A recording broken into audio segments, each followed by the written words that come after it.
What if the biggest risk to your operations isn't equipment failure, but having the wrong safety stock? A single missing spare part can stop production for hours or even days, while millions of dollars remain locked in excess inventory. That's the challenge manufacturers face every day. Safety stock isn't simply extra inventory, it's a strategic inventory buffer designed to protect operations against uncertainty, whether that's unexpected equipment failures, fluctuating demand, or supplier delays.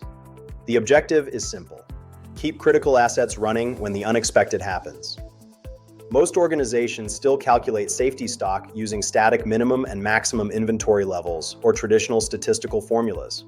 But MRO spare parts are fundamentally different. Demand is often intermittent.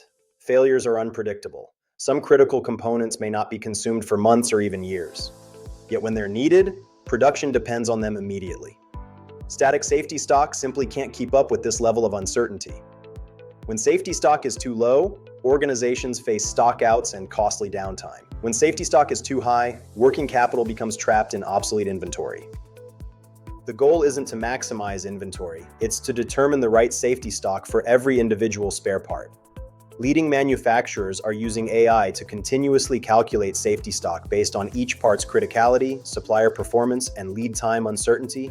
This creates dynamic recommendations that evolve as business conditions change. That's exactly what MRO 360 from Verdantis delivers. The platform ensures critical components remain available while optimizing working capital.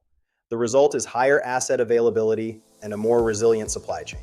Safety stock shouldn't be a number that's calculated once and forgotten. It should be a living strategy. Read the complete guide from Verdantis today and build a more resilient operation. Thank you.